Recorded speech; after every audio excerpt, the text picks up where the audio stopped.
तो कल वाले जो स्टूडेंट्स थे वो सारे उपस्थित हैं क्या? बिल्कुल। कुछ लोग एब्सेंट।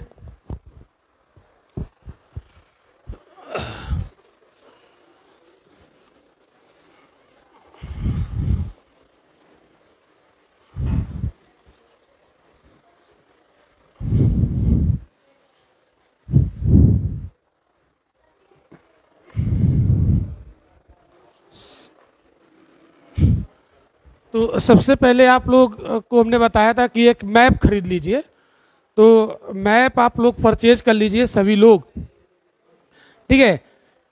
बिना मैप के आप ज्योग्राफी का क्लास उससे ज़्यादा फायदा आप नहीं ले पाओगे, तो इसलिए मैप खरीदना ज़रूरी है, ठीक है। कितने लोग मैप लेकर आए हैं आज? बाकी लोग भी आप लोग परचेज कर लो, ठीक है। क्योंकि अगर आप ज़्यादा क्वेश्चन अटेम्प्ट करना चाहोगे तो फिर बिना मैप के नहीं हो पाएगा, ठीक है। क्योंकि यहाँ पर जब हम मैप पढ़ाएंगे तो मैप यहाँ पर थोड़ा बनाने में टाइम लगेगा, तो इसलिए अगर सभी के पास होगा तो हम हिंट करते रहेंगे, तो आप वहाँ पर देखते रहेंगे और आपको क्लियर होता रहेगा, ठीक है। या तो यहाँ पर वॉल मैप हो तो वहाँ पर मैं हिंट करूँ, है ना। लेकिन इसके बावजूद भी आपके पास तो एटलस होना ज़रूरी है। बिना एटलस के आप नहीं पढ़ पाओगे इसको, है ना, ज्योग्राफी को। तो आज हम लोग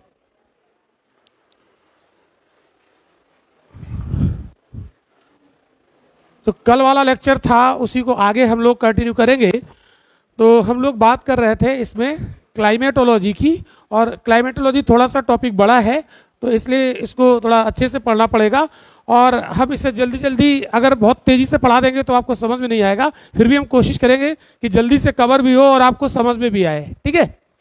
तो क्लाइमेटोलॉजी हम लोग पढ़ रहे थे, और कल वाले लेक्चर में हमने आपको विंड्स पढ़ाया था, और अभी वो हमारा टॉपिक अभी इनकम्प्लीट है, तो इसको आज हम पहले पूरा करेंगे और फिर इसको आगे वैसे बढ़ते चले जाएंगे, ठीक है।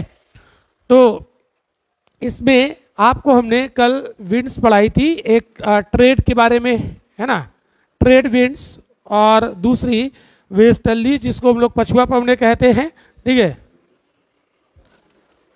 वेस्टर्लीज, और तीसरी पोलर, है ना, पोलर विंड्स। तो इनसे कुछ क्वेश्चंस बनते हैं, तो उसको हम लोग आज कवर कर लेते हैं। तो ट्रेड के बारे में हमने आपको कल बता दिया था कि ट्रेड विंड्स किधर से किधर को चलती है, तो 35 से किधर चलती है, इक्वेटर की तरफ, ठीक है। कल वाला मैप आप याद करो, ठीक है।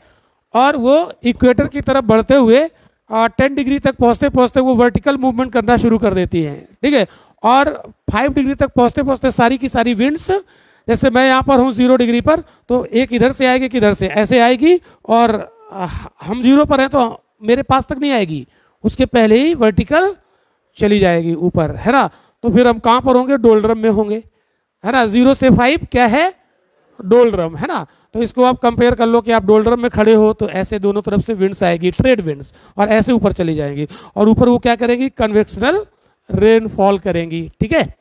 तो कन्वेक्शनल रेनफॉल यहाँ पर होगा। तो ये सारे टॉपिक आगे लिंक हो गए, बड़ा मजा आएगा आप लोगों को, ठीक है, और कोशिश करिए समझने का, ठीक। अब हम लोग बात करते हैं थोड़ा सा वेस्टर्लीज की। तो वेस्टर्लीज जो है वो कहाँ से कहाँ चलती है? तो ये जैसे मान लीजिए 30 डिग्री है, ये 35 डिग्री है, और ये इधर 60 और 65 डिग्री है ना। और ये ऐसे चलेगी, चलेगी कि नहीं? बिल्कुल ऐसे चलेगी, ठीक है। तो यहाँ पर क्या होता है? 30-35 डिग्री, ये कौन सी बेल्ट है? हाई प्रेशर बेल्ट, क्या बोलते थे? Horse latitude. और ये लो प्रेशर बेल्ट होगी 60-65 वाली, क्या नाम था? सब पोलर लो प्रेशर बेल्ट, है ना। सब पोलर लो प्रेशर बेल्ट मतलब उप ध्रुवी निम्न वायुदाब की पेटी। तो ये इसकी डेफिनेशन अगर आप लोग जानना चाहोगे तो क्या हो जाएगी कि जो सब ट्रॉपिकल हाई प्रेशर बेल्ट से सब पोलर लो प्रेशर बेल्ट की ओर चलती हैं उनको हम वेस्टर्लीज कहते हैं, ठीक है, क्लियर। वेस्टर्लीज उनको कहा जाता है, ओके। अब आप देखो ये विंड्स साउथ में भी चलेगी और नॉर्थ में भी चलेगी, ठीक है। इसका साउथ वाला ये हो गया, है ना, हमने ले लिया 65 डिग्री, ये साउथ हो गया, ये नॉर्थ हो गया, ठीक। तो ये कैसे चलेगी? इस तरीके से ये लेफ्ट को टर्न हो जाएगी, विक्षेपित हो जाएगी अकॉर्डिंग टू फेरल, ठीक है। तो ये से चलेगी। अब आप देखो जहां पर ये साउथ में चल रही है वहां पर ओशियन बहुत ज्यादा है, ओशियन ज्यादा पड़ता है, मतलब महासागर ज्यादा पड़ता है, और उत्तर में स्थल ज्यादा पड़ता है, भूभाग ज्यादा पड़ता है, लैंड ज्यादा पड़ता है, ठीक है। तो होता क्या है कि जब ये विंड्स नॉर्दर्न हेमिस्फीयर में चलेगी तो जैसे थोड़ी दूर तक सागर में चली और इसके बाद वो लैंड में पहुंच गई, और जब लैंड में पहुंचेगी तो वहां पर माउंटेन वगैरह मिल जाएंगे, टोपोग्राफी मिल जाएगी, है ना, उच्चावच। तो उच्चावच से ये टकरा कर इसकी स्पीड क्या हो जाएगी, कंट्रोल हो जाएगी। बट साउथ में इसको कोई लैंड टोपोग्राफी नहीं मिलेगी, तो इसलिए इसको रास्ते में कोई बैरियर नहीं मिलेगा, और जैसे जैसे ये आगे बढ़ेगी इसकी स्पीड बढ़ती चली जाएगी, इसकी स्पीड बढ़ती चली जाएगी।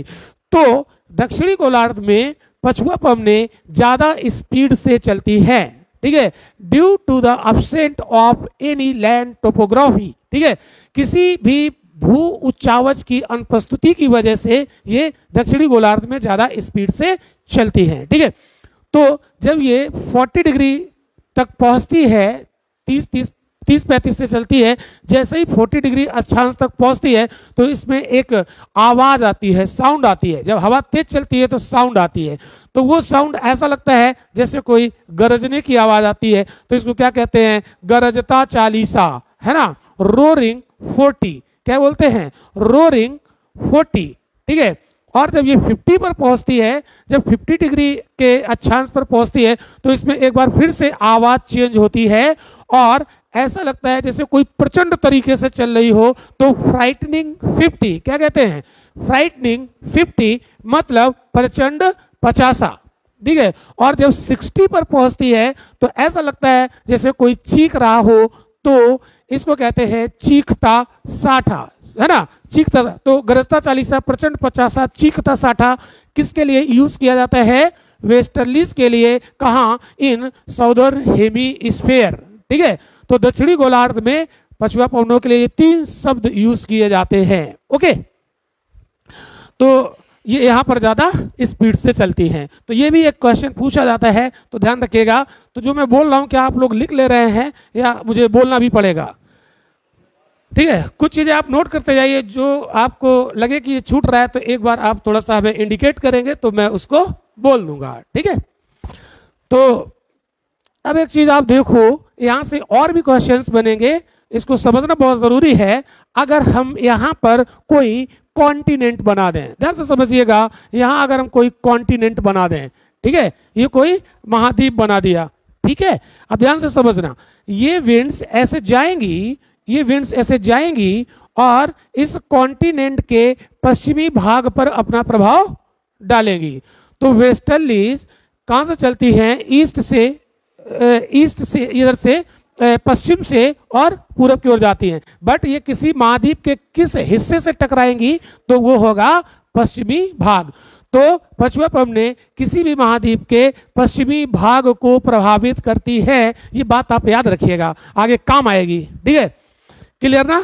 अब आप देखो, क्या पूरे दुनिया में हर जगह नहीं, अपनी रेंज में जो जिस रेंज में ये चलती है वहां हर जगह महाद्वीप के पश्चिमी भागों को प्रभावित करेंगी। अब बात आप समझना, यहां से अगर ये सागर से चल रही है तो यहां से ह्यूमिडिटी लेकर जाएगी और इस महाद्वीप के पश्चिमी हिस्से पर जैसे ही इंटर करेगी तो वर्षा कराना शुरू कर देगी। क्यों, क्योंकि लैंड टोपोग्राफी में माउंटेन मिलेंगे, माउंटेन पे चढ़ जाएंगी और ये पानी बरसाएंगी, ओरोग्राफिक रेनफॉल, है ना।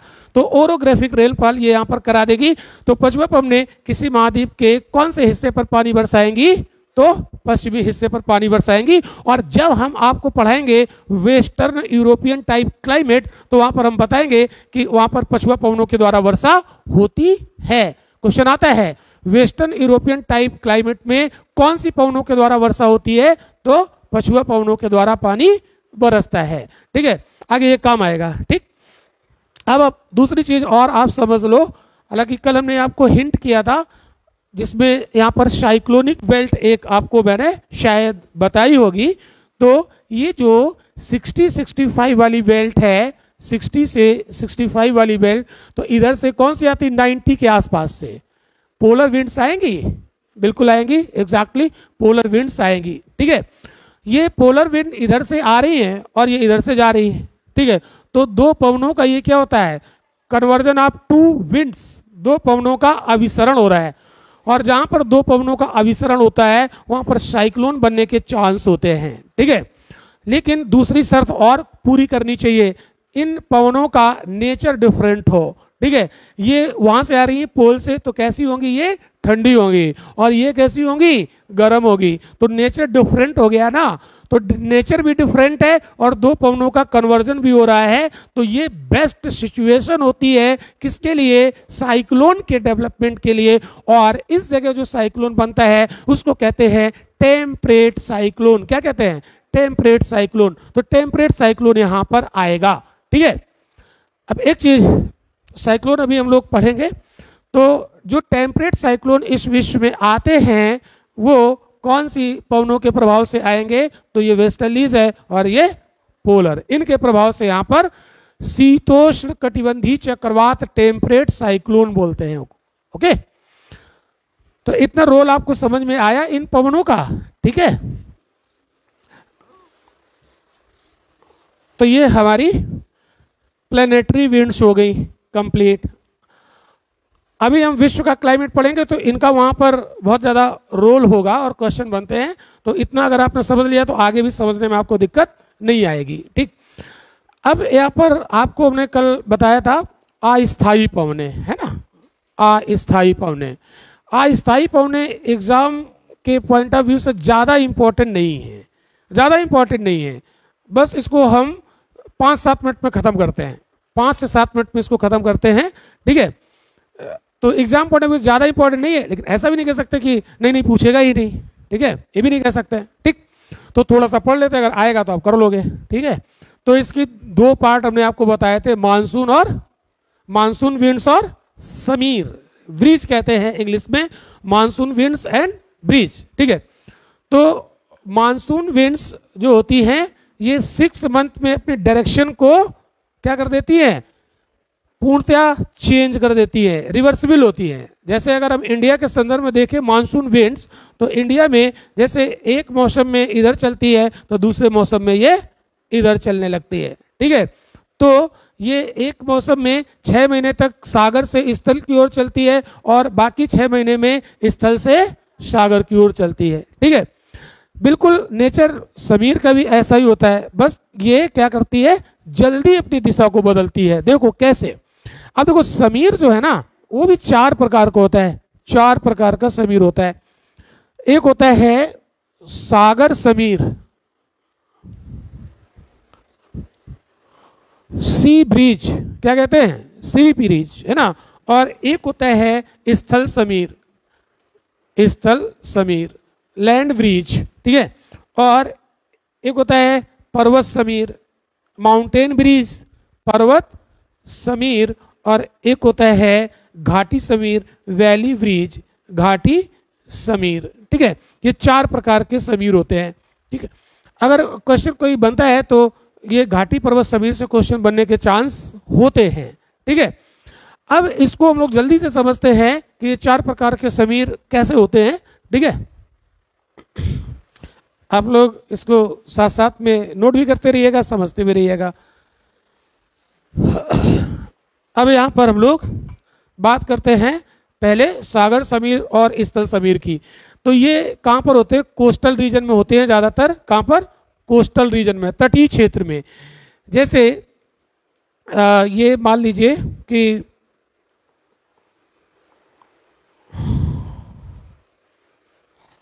ये लैंड है, स्थल है ना, और यहाँ पर ये सागर भरा हुआ है। ठीक है, ये सागर भरा हुआ है, ठीक, ये समुद्र भरा हुआ है और ये लैंड है। दिन में जब सन यहाँ पर निकलेगा, जब दिन में यहाँ पर सूरज होगा तो सूरज की किरणें स्थल पर भी पड़ेंगी और जल पर पड़ेंगी। ठीक है, कॉन्सेप्ट समझना, यूपीएससी कॉन्सेप्ट से क्वेश्चन पूछता है। ठीक है, और हमारा जो स्टेट पीएससी वो थोड़ा सा फैक्चुअल हो जाता है। ठीक है, तो दोनों के लिए हम लोग यहाँ पर देखते हैं। तो सूरज की किरणें यहाँ भी आएंगी, इसको भी गर्म करेंगी और सूरज की किरणें जल को भी गर्म करेंगी। जल्दी कौन गर्म होगा? स्थल। कल आपको पढ़ाया था। तो स्थल जब जल्दी गर्म होगा तो जैसे ही सूरज निकलेगा और 9-10 बजेगा, स्थल गर्म हो जाएगा, जल्दी गर्म हो जाएगा। ये अभी उतना गर्म नहीं हुआ होगा, तो यहाँ ज़्यादा तापमान हो जाएगा, तो वायु दाब यहाँ पर क्या हो जाएगा? लो हो जाएगा। क्योंकि टेम्परेचर और एटमॉस्फेरिक प्रेशर में रेसिप्रोकल रिलेशन हमने आपको बताया था, है ना। और तो यहाँ पर क्या होगा? उसकी तुलना में क्या होगा? High pressure. तो winds move from high pressure to low pressure.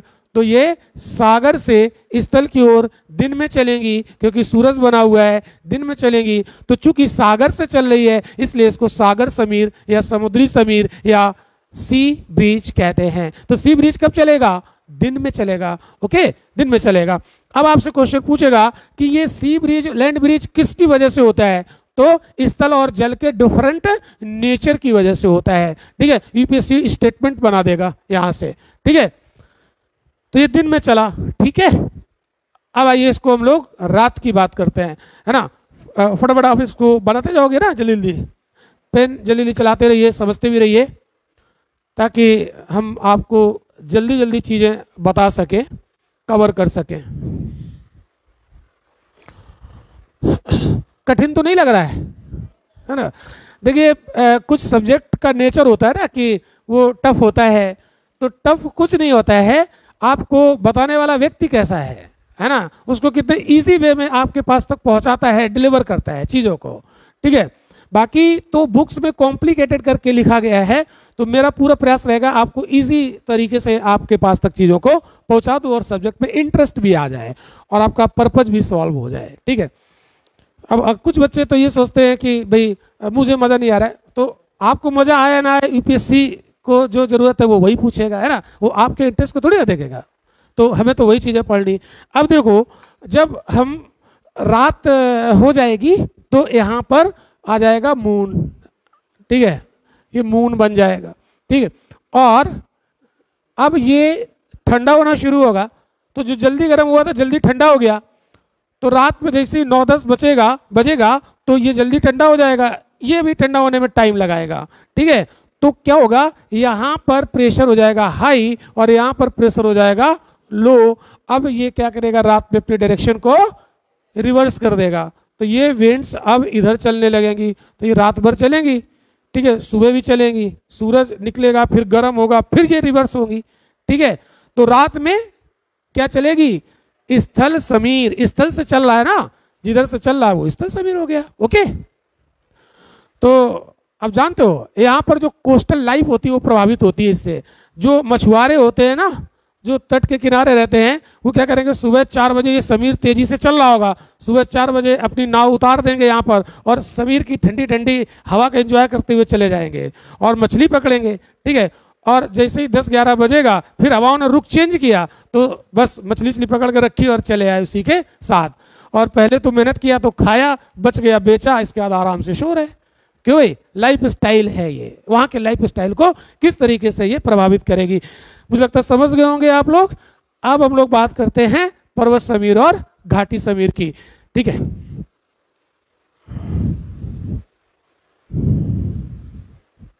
तो ये पर्वतीय क्षेत्रों में होगा। ये पर्वत की चोटियां हमने यहाँ पर बनाई हैं और ये बीच वाला क्षेत्र घाटी है। जब दिन होगा, मतलब सूरज है, सन है, तो ये यहाँ पर आएगा और ये यहाँ पर आएगा, है ना। तो ये पर्वत की चोटियां जल्दी गर्म हो जाएंगी। ठीक है, तो 10 बजे तक ये गर्म हो जाएंगी, ये देर में गर्म होगी। घाटी वो घिरी हुई है, ठीक है, इसको ज़्यादा ट्रैवल करना पड़ रहा है, धीरे धीरे गर्म होगी। तो ये जब टेम्परेचर यहाँ ज़्यादा हो जाएगा तो प्रेशर यहाँ का लो हो जाएगा और यहाँ का प्रेशर थोड़ा ज़्यादा रहेगा और यहाँ पर लो रहेगा। तो ये विंड्स घाटी से चोटी की तरफ चलेंगी, तो इसको क्या कहेंगे? Valley bridge. घाटी समीर कब होता है? दिन में। घाटी समीर कब होगा? दिन में। ठीक है, घाटी समीर दिन में होगा। अब इसी को अगर हम रात में देखेंगे तो इसकी डायरेक्शन चेंज होगी और यहाँ से एक अप्लाइड क्वेश्चन बनता है, वो भी हम समझेंगे। ठीक है, तो जल्दी से इस फिगर को बनाइए और फिर आगे हम लोग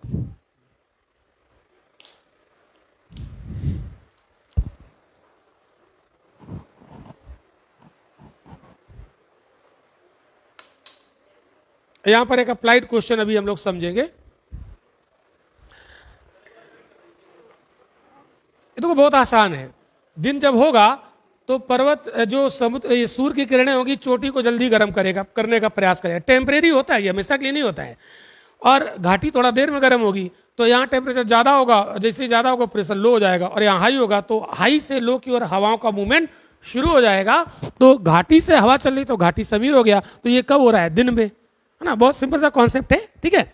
अब जैसे ही रात आएगी तो यहाँ पर मून हो जाएगा और ये ठंडा होना शुरू होगा। और अगर सर्दी का मौसम है तो और देखो क्या होता है, जैसे ये जल्दी ठंडी हो जाएगी, चोटी ऊपर खुले में जल्दी ठंडी हो जाएगी, हीट रिलीज कर देगी, और इसको हीट रिलीज करने में थोड़ा वक्त लगेगा, ठीक है। तो ये रात में 9-10 बजे तक ठंडी हो जाएगी काफ़ी, और ज़्यादा इसका तापमान कम हो जाएगा तो प्रेशर यहाँ क्या हो जाएगा? हाई हो जाएगा, और यहाँ प्रेशर लो हो जाएगा, ठीक है। यहाँ भी प्रेशर हाई हो जाएगा। तो हवाएं अपना रुख चेंज करेंगी, डायरेक्शन को चेंज करेंगी, और ये हवाएं पर्वत की चोटी से घाटी की तरफ मूव करना शुरू करेंगी। तो ये बन जाएगा पर्वत समीर, ठीक है। Mountain bridge. माउंटेन ब्रिज रात में चलेगा। कब चलेगा? रात में चलेगा, ठीक है। अब इसका देखो अप्लाइड क्वेश्चन हम लोग देखते हैं। देखो होगा क्या, ये समझने का आप लोग प्रयास करो थोड़ा सा। ये चोटियों से ठंडी हवाएं कहां पर उतर रही हैं? घाटियों पर। और ये रात में प्रक्रिया शुरू हो गई। सुबह भी ये प्रोसेस चल रही है, सुबह 4-5 बजे, है ना। सर्दी का सीजन है, ये बहुत ठंडी ठंडी हवाएं उतर के घाटी पर आ रही हैं। तो ये ठंडी ठंडी हवाएं यहाँ पर आकर इकट्ठा होंगी, और जैसे ही यहाँ पर इकट्ठा होंगी तो यहाँ का टेम्परेचर बहुत नीचे चला जाएगा। घाटी का टेम्परेचर बहुत नीचे चला जाएगा, इतना नीचे चले जाएगा कि यहाँ का टेम्परेचर थोड़ा ज़्यादा हो जाएगा इसकी तुलना में। तो यहाँ टेम्परेचर थोड़ा ज़्यादा हो जाएगा ऊपर, और नीचे हो जाएगा कम। तो ऊपर टेम्परेचर अधिक और नीचे टेम्परेचर कम, तो ये क्या होता है? Inversion of temperature. तो सुबह 4-5 बजे के आसपास यहाँ इन्वर्जन ऑफ टेम्परेचर हो जाएगा, और इन्वर्जन ऑफ टेम्परेचर की वजह से यहाँ पर घाटी क्षेत्र में जहाँ मिनिमम टेम्परेचर है वहाँ पर फ्रॉस्ट यानी पाला पड़ जाएगा। जो भी नमी होगी वो जम जाएगी और पाला पड़ जाएगा, ठीक है। तो यहाँ क्या पड़ेगा? फ्रॉस्ट। घाटी में क्या पड़ेगा? फ्रॉस्ट। तो आप ध्यान से समझिएगा, जो पर्वतीय क्षेत्र है वहाँ पर जो सेब के बगीचे हैं वो घाटी में ना लगाकर इसके ढलानों पर, स्लोप पर लगाए जाते हैं। क्यों? क्योंकि घाटी में लगाएंगे तो वो पाले के शिकार हो जाएंगे और वो खराब हो सकते हैं। इसलिए कहां पर लगाए जाएंगे? ढलानों पर। बताओ, बात समझ में आई? ये एक अप्लाइड क्वेश्चन है, ठीक है। इन्वर्जन ऑफ टेम्परेचर हो जाता है। सभी लोगों को समझ में आया? बिल्कुल। तो जब हम हिल स्टेशन पर घूमने जाएंगे तो टूरिस्ट के ठहरने के लिए जो लॉज और होटल हैं वो घाटी में नहीं बनाए जाएंगे, वो कहाँ बनाए जाएंगे? क्योंकि यहाँ का लाइफ स्टाइल थोड़ा सा टफ हो जाएगा। Okay, clear? यहाँ से अप्लाइड क्वेश्चन आपका पूछ देगा। बस इतना था समीर में। अब हम लोग आगे बढ़ते हैं। ये क्वेश्चन ध्यान रखिएगा, ठीक है।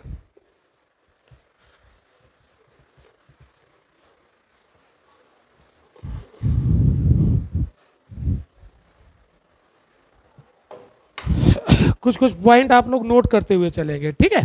अब हम लोग आते हैं लोकल विंड पर। लोकल विंड ज़्यादा इंपॉर्टेंट टॉपिक है। लोकल विंड्स ये ज़्यादा इंपॉर्टेंट है। स्थानीय पवनें। स्थानीय पवनें दो कैटेगरी की होती है।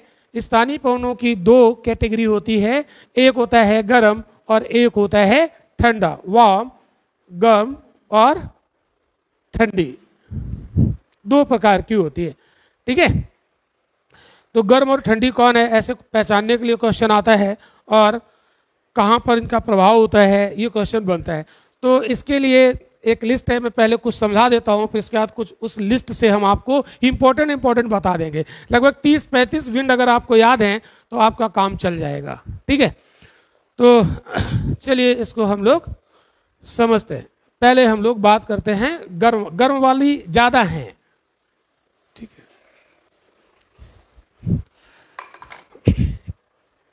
तो इसमें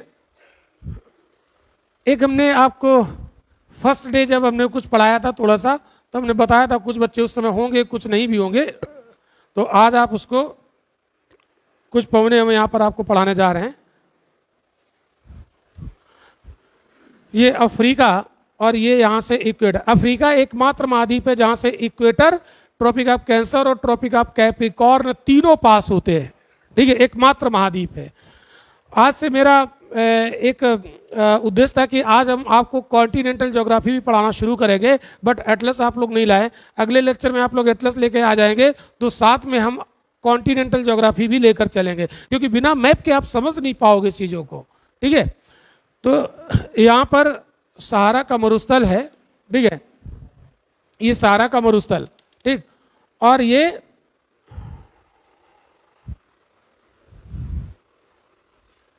ऐसे करके ये यूरोप है, ये यूरोप और ये अफ्रीका है। अब यहाँ पर अब देखो लोकल विंड के बारे में शायद हमने आपको बताया था, थोड़ा सा समझ लो। ये जो लोकल विंड होती है ये स्थानीय कारणों से चलती है और ये सीजनल होती है, एक मौसम में होगी दूसरे मौसम में गायब हो जाएगी, ठीक है। और इनका प्रभाव क्षेत्र सीमित होता है, पूरा ग्लोबली ये इफेक्ट नहीं डालती है, ठीक है। तो यहाँ पर कुछ विंड्स ऐसे चलती है ना, इस तरीके से ऐसे चलती है, ये सहारा के मरुस्थल से चलेंगी तो ये होगी गर्म, तो गर्म है। और यहाँ पर आप एक हमने फार्मूला आपको बताया था, ये ऐसे कुछ कंट्री हैं,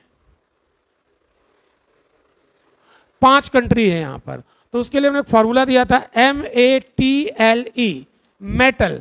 मेटल की स्पेलिंग को थोड़ा सा बिगाड़ दीजिए, मेटल बोलिएगा, ठीक है। तो ये मोरक्को, ये अल्जीरिया, ये ट्यूनीसिया, ये लीबिया और ये इजिप्ट, ठीक है।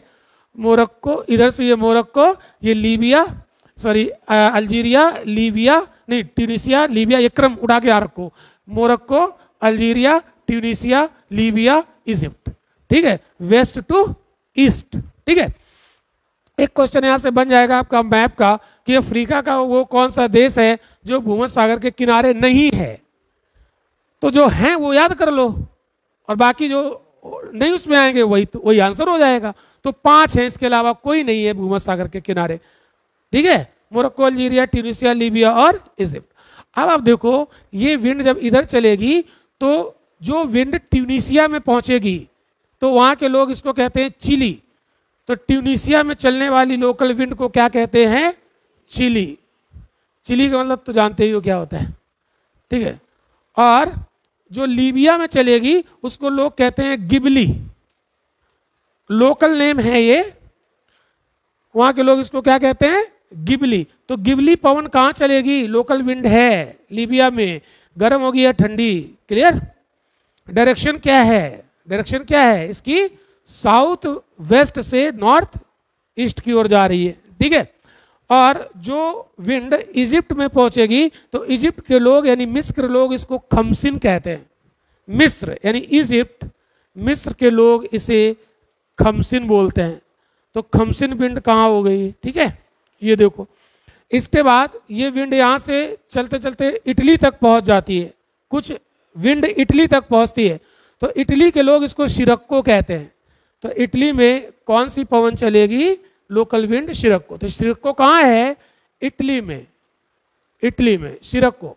तो ये 4 विंड आपको याद हुई, सारी की सारी गर्म है, ठीक है।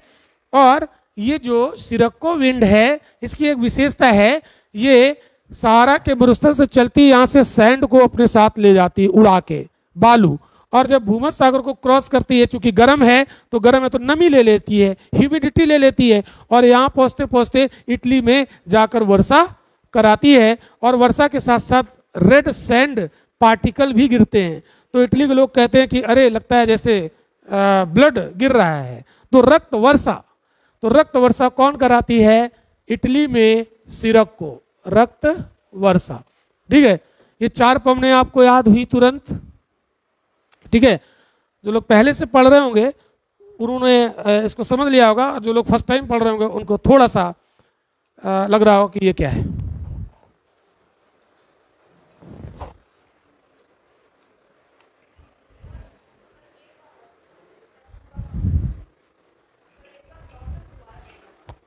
ये वाला देखो, ये लोकल विंड है, ये हमेशा नहीं चलती है, ठीक है, ये सीजनल होती है।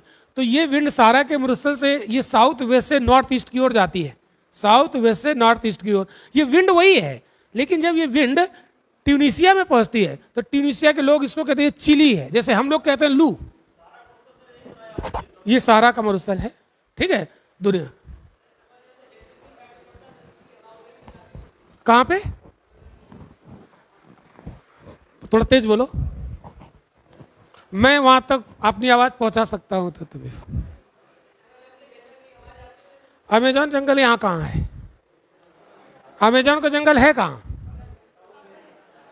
यहां कहां है, यहां कहां अमेजन का जंगल, ठीक है। देखो अभी बताएंगे आपको अमेजन के फॉरेस्ट कहां है, जिसको सेल्वास कहते हैं, ठीक, वो यहां नहीं है। तो ये इटली में, तो जब ये ट्यूनीशिया में पहुंचेगी तो वहां के लोग क्या बोलेंगे, चिली। बात नहीं करिएगा प्लीज, है ना, शांत रहिए, सुनते रहोगे क्लास तो आपको पीछे से सीधे सीधे क्वेश्चन मिलेंगे, ठीक है। और जब लीबिया में पहुंचेगी तो वो लोग कहते हैं गिबली, गिबली का कुछ मतलब होगा लोकल, ठीक है। और मिस्र वाले कहते हैं ये खमसिन है, इटली वाले कहते हैं सिरक्को है, ठीक है, क्लियर। और ये रक्त वर्षा क्वेश्चन पूछा जाता है, कौन सी पवन कराती है, ठीक। अब हम लोग देखो एक विंड और देखते हैं। एक विंड इधर से इधर की ओर मूव करती है, लोकल रीजन है ये, जिसकी वजह से ये मूव करते हैं, ठीक है, चलते हैं। तो ये भी सहारा के मरुस्थल से आ रही है, और ये आ रही है नॉर्थ ईस्ट से साउथ वेस्ट। किधर आ रही है, साउथ वेस्ट आ रही है, ठीक है। ये होती है गर्म, ठंडी नहीं है, गर्म है ना, आप आइडिया लगाओ।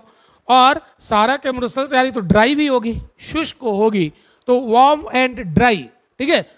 तो ये गर्म और शुष्क है, ये चलती हुई आ रही और यहाँ पहुंची। ये है विषुवत रेखा, और विषुवत रेखा के आसपास होती है संवानी वर्षा, और ये 12 महीने होती है, और यहाँ टेम्परेचर भी ठीक ठाक होता है। तो इसलिए यहाँ पर टेम्परेचर भी है, नमी भी है, तो उमस भरी गर्मी है। रिलेटिव ह्यूमिडिटी यहाँ पर काफ़ी ज़्यादा रहती है विषुवत रेखा के आसपास। और रिलेटिव ह्यूमिडिटी जिसको कहते हैं हिंदी में सापेक्षिक आर्द्रता, और सापेक्षिक आर्द्रता अगर 60% से ज़्यादा है तो वो हमारे हेल्थ के लिए नुकसानदायक होती है। और यहाँ पर मोर देन 80% रहती है, तो यहाँ के लोगों का हेल्थ अच्छा नहीं रहता है। और जब ये विंड यहाँ पर आती है, चूंकि ड्राई होती है, वार्म होती है, तो यहाँ की नमी को ये एब्जॉर्व कर लेती है। टेम्परेचर ज़्यादा होता है, इस हवा में नमी को एब्जॉर्व कर लेती है, और यहाँ की रिलेटिव ह्यूमिडिटी को कम कर देती है, जिसकी वजह से यहाँ के लोगों के स्वास्थ्य अपने आप सुधरने लगते हैं। तो यहाँ के लोग कहते हैं ये तो डॉक्टर विंड है, ये तो डॉक्टर पवन है, लेकिन वास्तव में इसका नाम क्या होता है,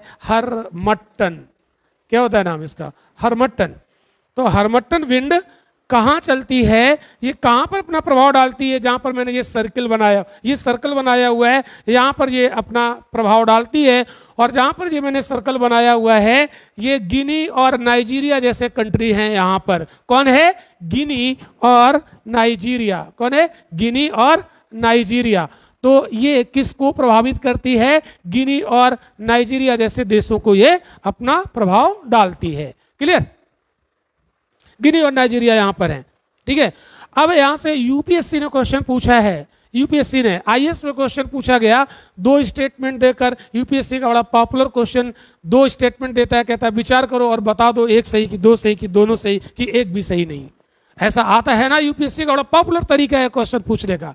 आप लोग अगर प्रीवियस ईयर क्वेश्चन देखते होंगे तो उसमें एक स्टेटमेंट उसने डाला कि हरमट्टन अफ्रीका महाद्वीप के पूर्वी तटों को प्रभावित करती है। गलत है ना, ये किस तट को प्रभावित कर रही है, पश्चिमी तटों को प्रभावित करती है, ठीक है। तो वो स्टेटमेंट रॉन्ग स्टेटमेंट है, उसको हटा देंगे, ठीक है। तो आप चीजों को सही से देखो कि क्या पूछ रहा है, किस लेवल तक पूछ रहा है, वैसे हमें पढ़ना है, ठीक है। तो ये हो गया हरमट्टन, ठीक है। इसको हम लोग डॉक्टर भी कहते हैं। और भी विंड्स हम लोग देखते हैं।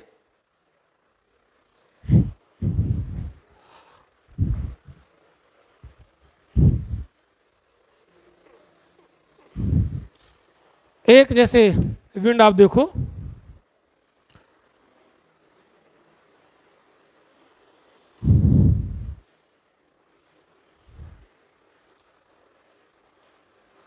ये हमारा नॉर्थ अमेरिका है, और नॉर्थ अमेरिका में यहाँ पर रॉकी माउंटेन, रॉकीज, ठीक है, रॉकी माउंटेन।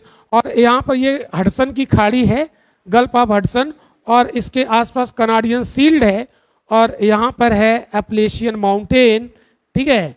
और बीच वाला ये क्षेत्र बचा, ये है प्रेरी का मैदान, ये प्रेरी घास का मैदान। Great plain of north America क्या बोलते हैं? उत्तरी अमेरिका का बृहत मैदान। ठीक है, तो उत्तरी अमेरिका का बृहत मैदान किससे घिरा हुआ है? रॉकी पश्चिम से इसको सराउंडेड करता है, और अपलेशियन माउंटेन इसको पूरब से घेरे हुए है, और उत्तर में एक चाप के आकार में कनाडियन शील्ड पड़ती है। ठीक है, इसके बीच में प्रेरी का मैदान है।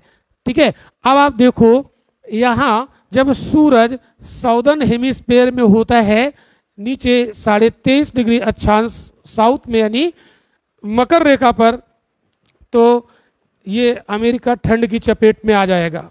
ठीक है, 22 दिसंबर को यहाँ होता है, सन पढ़ा चुका हूँ। ठीक है, इसको क्या बोलते हैं? Winter solstice. क्या कहते हैं? Makar Sankranti, winter solstice. ठीक है, तो यहाँ पर जो प्रेरी का मैदान है ना, ये टेम्परेचर यहाँ माइनस में जाएगा, और यहाँ पर आइस की सीट इसको कवर कर लेगी, एक बर्फ की चादर यहाँ ढक लेगी। ठीक है, तो जो भी प्रेरी घास है वो आइस सीट के नीचे दब जाएगी। ठीक है, फिर क्या होगा कि जब सन नॉर्थ में आएगा और जब होगा बसंत का मौसम, स्प्रिंग सीजन, तो यहाँ से कुछ लोकल कारणों से एक हवा रॉकी के ईस्टर्न स्लोप से उतरती है और प्रेरी के मैदान में पहुँचती है, और इसका टेम्परेचर मैदान से ज़्यादा होता है। तो इस वजह से जैसे ये यहाँ आती है तो आइस शीट को क्या कर देती है? मेल्ट कर देती है, पिघला देती है। ठीक है, और ये पिघला देती है तो बर्फ यहाँ से हट जाती है और दबी हुई घास बाहर निकल आती है। तो अमेरिका के जो किसान हैं वो अपना क्रियाकलाप शुरू कर देते हैं। तो वो लोग इंतजार करते हैं इस विंड का, और इसको कहते हैं चिनूक। चिनूक, तो चिनूक नाम की लोकल विंड कहाँ चलती है? रॉकी पर्वत के पूर्वी ढाल से उतरकर, और ये यहाँ मैदान में पहुंचती है, और ये बर्फ की चादर को पिघला देती है, मतलब ये बर्फ को खा जाती है। इसको स्नो ईटर कहते हैं। क्या कहते हैं? Snow eater. हिम भक्षी क्या बोलते हैं? हिम भक्षी। तो ये स्नो ईटर नाम की विंड है। स्नो ईटर किसको कहते हैं? क्वेश्चन पूछा जाता है। चिनूक कहाँ चलती है? ठीक है, क्वेश्चन पूछा जाता है। क्या कहोगे? रॉकी पर्वत के ईस्टर्न स्लोप पर। ठीक है, पूर्वी ढलानों पर ये चलती है, और जैसे ये अमेरिका के ग्रेट प्लेन पर पहुंचती है वहां की बर्फ को पिघला देती है। ठीक, तो इसी तरीके से बहुत सारी विंड्स है। अगर हम इनको पूरा मैप बना बना के पढ़ाएंगे तो बहुत टाइम लग जाएगा। ठीक है, तो इसलिए आपको उन्हें समझाने का प्रयास किया, और अब इसके लिए कुछ चीज़ें हम आपको लिखा देते हैं। ठीक है, तो मैं जल्दी जल्दी बोलूँगा, आप लोग जल्दी जल्दी उसको नोट कर लेंगे। ठीक है, और या जैसा चाहो आप लोग, अगर PDF चाहो तो ठीक है, क्या करेंगे? लिखा दूँ या PDF ज़्यादा सही है, मतलब लिखना ना पड़े। क्यों? चलो, तो जैसे कुछ तो अभी और हम बताते हैं ना, फिर देख लेंगे। ठीक है, तो देखो यहाँ पर एक विंड है, इस जगह पर चलती है कैलिफोर्निया में। ठीक है, इसको सांता आना कहते हैं। लिखो, बहुत इंपॉर्टेंट है, सांता आना। कहाँ चलती है? कैलिफोर्निया में। सांता आना बहुत इंपॉर्टेंट है। सांता आना, शांति आएगी कहाँ? कैलिफोर्निया में। ठीक है, सेंटा क्लॉज आएंगे, क्यों? जो भी आप समझो। तो सांता आना कहाँ चलती है? कैलिफोर्निया में। ठीक है, गर्म है। और फिर एक नेक्स्ट विंड आप लोग लिखिएगा, ब्रिक फील्डर। बहुत इंपॉर्टेंट है, ब्रिक फील्डर। ब्रिक फील्डर ये ऑस्ट्रेलिया में चलती है। ऑस्ट्रेलिया के मरुस्थल में ब्रिक फील्डर नाम की विंड चलती है। ऑस्ट्रेलिया के मरुस्थल में ब्रिक फील्डर। ठीक है, इसके बाद एक फॉन, फॉन नाम की विंड। फॉन, फॉन नाम की विंड ये चलती है ऑल्स पर्वत। कहाँ पर चलती है? ऑल्स पर्वत, ALPS, एल्प्स पर्वत, एल्प्स माउंटेन। ठीक है, आल्प्स हिंदी में बोलते हैं आल्प्स, इंग्लिश क्या बोला? एल्प्स। ठीक है, तो कहाँ है ये? यूरोप में। ठीक है, तो फॉन वहां पर हो गई। ठीक है, फिर इसमें एक सामुन ये ईरान में चलती है, ईरान में चलती है। फिर एक दूसरी लिखो सामल,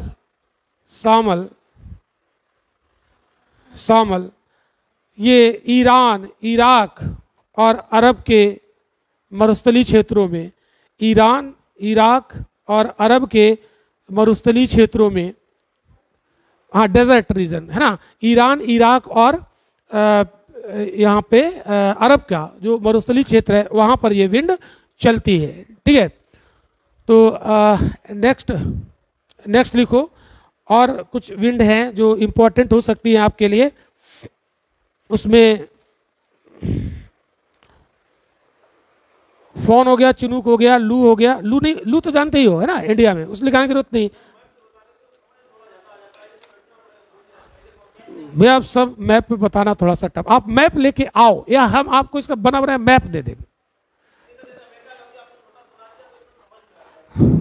समझ तो आएगा लेकिन टाइम बहुत लग जाएगा, समय थोड़ा सा अभाव है ना, इसलिए चलिए हम इसको क्या करेंगे, हम इसको मैप पे ड्रॉ कर लेंगे और जिसको चाहिए होगा ले लीजिएगा अगले क्लास में हमसे। बाकी यहाँ पर हम लिस्टिंग करा देते हैं, एक बार नाम चला जाए आपके दिमाग में मैं मैप पे ड्रॉ करके दे दूंगा। यहाँ ड्रॉ करने में टाइम लगेगा, सिलेबस बहुत ज़्यादा है, तुम नहीं समझ रहे हो, सिलेबस बहुत ज़्यादा है और हमें तेज़ी से पढ़ाना है। तो कुछ हमने समझाया, आपको तरीका पता चल गया, ठीक है, मुझे पता है कि इसकी लत लग जाएगी आपको, ठीक है, लेकिन समय का थोड़ा सा अभाव है, इसलिए हम आपको कुछ खुद बना के दे देंगे अपने पेज पर, A4 शीट पर, ठीक है, तो उससे आपका काम चल जाएगा। अगले क्लास में आएंगे A4 शीट पर बना के लाएंगे, आपको दे देंगे, आप फोटो स्टेट करा लीजिए, ठीक है। तो थोड़ा इस तरीके से कोऑपरेट करके चलो, तब मजा आएगा, ठीक है। तो नेक्स्ट लिखो काराबुरान, बहुत इंपॉर्टेंट है।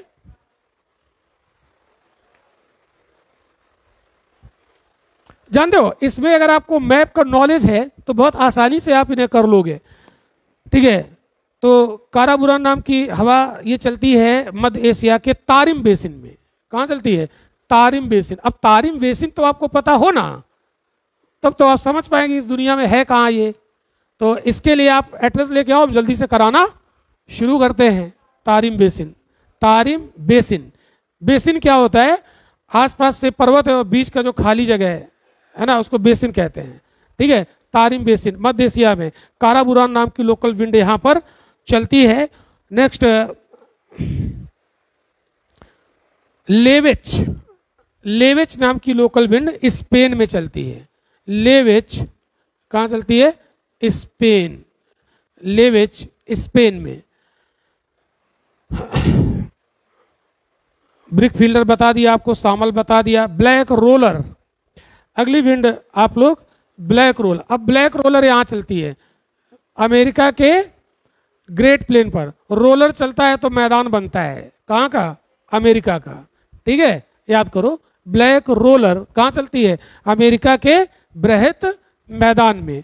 ब्लैक रोलर उत्तर अमेरिका का जो बृहत मैदान है, great plain of north America, वहां पर चलती है ब्लैक रोलर नाम की लोकल विंड। नेक्स्ट अगला योमा, योमा, योमा चलती है जापान में। योमा, योमा नाम की लोकल विंड चलती है कहां पर? जापान में।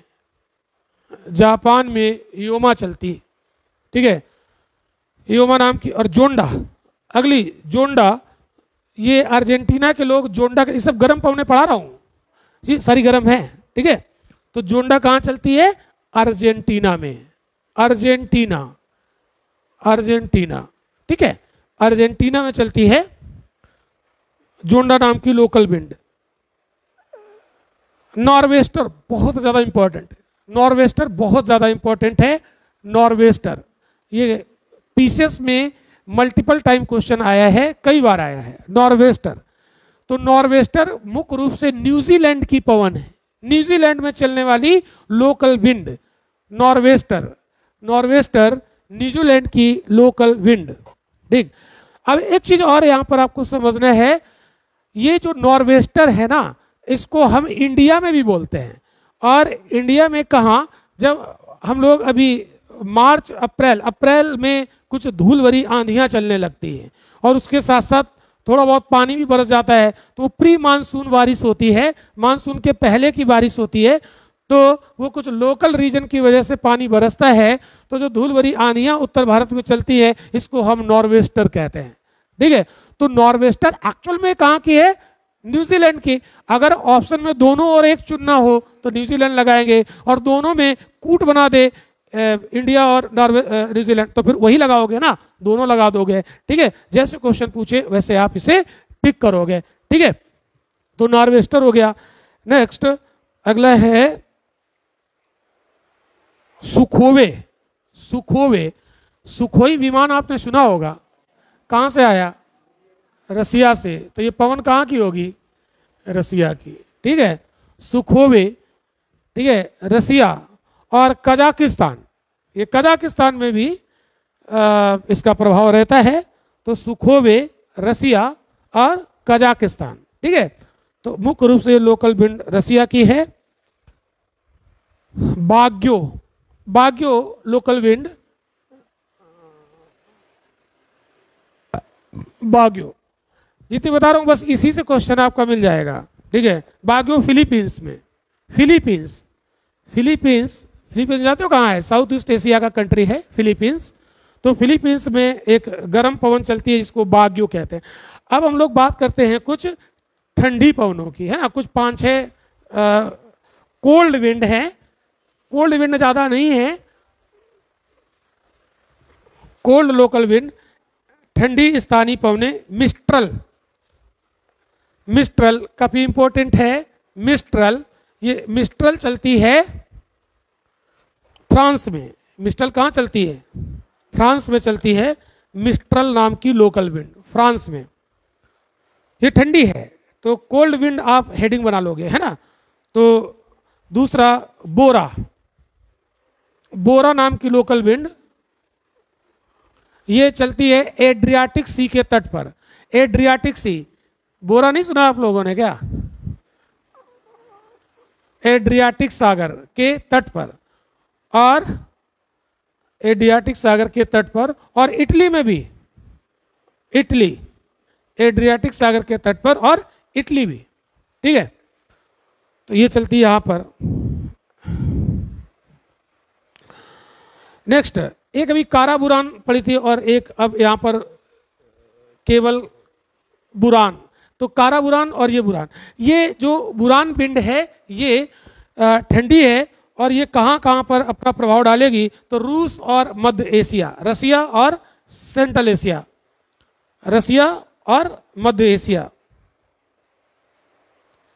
अब एक केप डॉक्टर देखो, केप डॉक्टर यहां से आ रही है। एक डॉक्टर आपने पढ़ा, हरमट्टन में क्या कहते हैं? डॉक्टर। केप डॉक्टर इधर से आती है, ये है Cape Doctor. Cape of Good Hope है यहां पर, तो इधर से चलती है, तो इसको क्या बोलते हैं?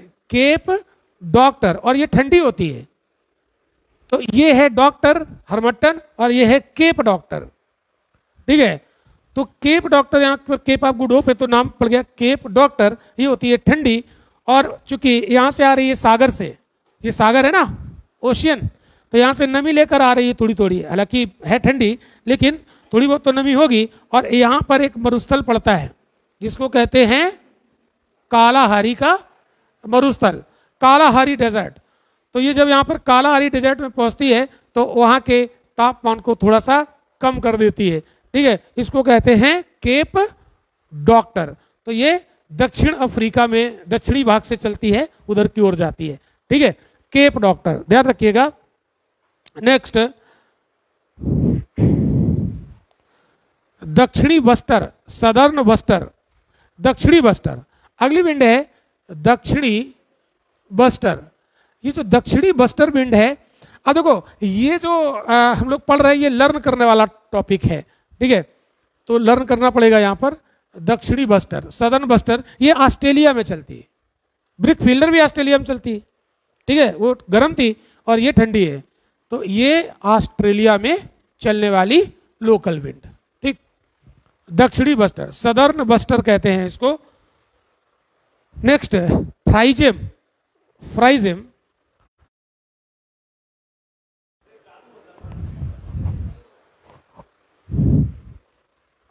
तो जूरन कहाँ? स्विट्जरलैंड में। अब एक विंड यहाँ पर और है पापाग्यो,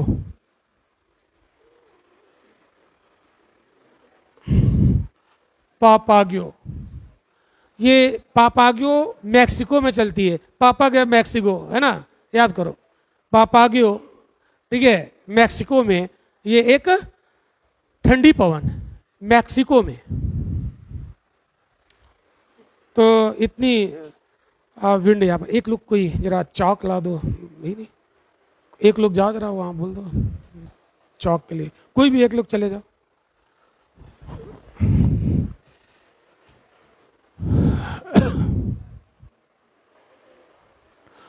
तो ये फिनिश,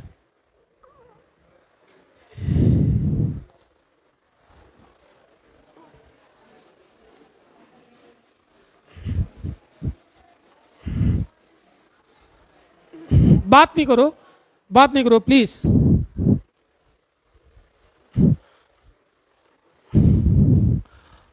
अब अभी साइक्लोन पढ़ते हैं फटाफट, है ना। साइक्लोन का एक क्वेश्चन पूछा जाएगा, पूछा जाता है, ये पता याद करना पड़ेगा, ठीक है। कुछ चीजों में तो पता चल जाएगा कि कहाँ पर है, किस जगह से चल रही, तो आइडिया लग जाएगा, ठीक है। अब हम लोग बता देंगे क्योंकि इतना आइडिया हो गया है, वो थोड़ा सा चीजें हम आपको बताएंगे। तो जैसे सहारा से चली तो गर्म होगी, और स्विट्जरलैंड में चली तो ठंडा है ना वहाँ, तो ठंडी पवन है, कुछ ऐसे आइडिया लगा के, ठीक है। क्या चीज? हाँ, मैप पे अगर देखेंगे, मैं सीट बना के दे दूंगा उसकी, ठीक है, A4 सीट पे बना दूंगा कौन कहाँ चल रही, उसकी लोकेशन, ठीक है, अगले क्लास में दे दूंगा। तो चलिए बात करते हैं हम लोग चक्रवात की। चक्रवात, साइक्लोन,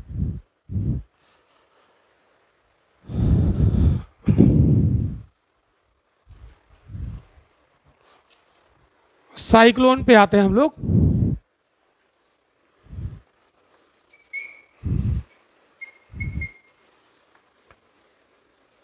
साइक्लोन दो प्रकार के होते हैं, एक होता है ट्रॉपिकल साइक्लोन, और एक होता है टेम्परेट साइक्लोन। इसको हिंदी में कहते हैं उष्णकटिबंधीय चक्रवात, और इसको कहते हैं शीतोष्ण कटिबंधीय चक्रवात। अभी भी शीतोष्ण कटिबंधीय चक्रवात का थोड़ा सा जिक्र अभी हमने किया था पछुआ पवनों और ध्रुवीय पवनों पे, ठीक है। तो ट्रॉपिकल और टेम्परेट, तो लेकिन पहले तो ये तो जान लो ना कि साइक्लोन होता क्या है, ठीक है। तो एक दो बातें आपको बताते हैं। साइक्लोन जो होता है वो निम्न वायुदाब का केंद्र होता है, लो प्रेशर सेंटर होता है, और जब सेंटर में प्रेशर लो होगा तो इसके सराउंडिंग्स में प्रेशर हाई होगा। तो आसपास हाई प्रेशर और यहाँ पर बीच में लो प्रेशर, ठीक है। और अगर ये नॉर्दर्न हेमिस्फीयर की घटना है, अगर उत्तरी गोलार्ध में साइक्लोन आएगा तो ये विंड्स ऐसे चलेंगी, है ना, हाई टू लो, तो ऐसे जाना चाहिए, बट ये सीधी नहीं चलती है, फेरल का लॉ तो लगेगा ही लगेगा, ठीक है। तो उत्तरी गोलार्ध की पवनें अपनी मुख्य दिशा से दाईं ओर शिफ्ट होती हैं, ठीक है। तो in northern hemisphere winds turn to right from its original direction, ठीक है। तो इसका दायां कौन होगा, कैसे पता करोगे? जिधर एरो है उधर आप अपना मुंह करोगे और आपका दायां इसका दायां होगा, ठीक है। तो ये विंड ऐसे चलेगी, क्लियर, ये सीधी नहीं आएगी, ये घूम जाएगी, ठीक है। तो ये कैसे चलेगी? ऐसे। ये कैसे चलेगी? ऐसे, ठीक है। ये कैसे चलेगी? इस तरीके से, ऐसे ये घूमते हुए। समझ में आया इतना? ये डायरेक्शन कैसी है? Anti clockwise. कैसी है? Anti clockwise. तो उत्तरी गोलार्ध में साइक्लोन की दिशा एंटी क्लॉकवाइज होती है, एंटी क्लॉकवाइज, एंटी क्लॉकवाइज ये घूम रहा है, ठीक है। और अगर दक्षिणी गोलार्ध में होगा तो फिर क्लॉकवाइज हो जाएगा। तो दक्षिणी गोलार्ध में भी यहां पर एक बनाते हैं, साउदर्न हेमिस्फीयर में, तो ये ऐसे चलेगा। तो ये कैसा है? क्लॉकवाइज, ये क्लॉकवाइज है। तो इसको रटना नहीं है, आपको थोड़ा सा कॉन्सेप्ट लगाना है, याद हो जाएगा, ठीक है। बहुत सारी चीजें हम रट के नहीं जा सकते, समझ के आप चीजों को पढ़िए और फिर आराम से आप पेपर कर पाओगे। समझ में आया ये कैसे क्लॉकवाइज है और कैसे एंटी क्लॉकवाइज? ना समझ में आया तो पूछ लीजिएगा, एक बार और बता दें।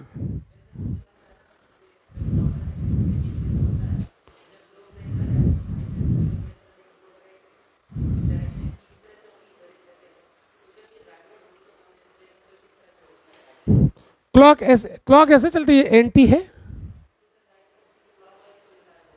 क्या चीज? नहीं नहीं, क्लॉक हम दीवार पे ऐसे घड़ी लगा देते तो सुई कैसे चलती है? इधर चलती है, और ये तो उल्टा चल रहा है, तो एंटी क्लॉक बोलेंगे कि नहीं बोलेंगे? ठीक है, नहीं आया समझ में?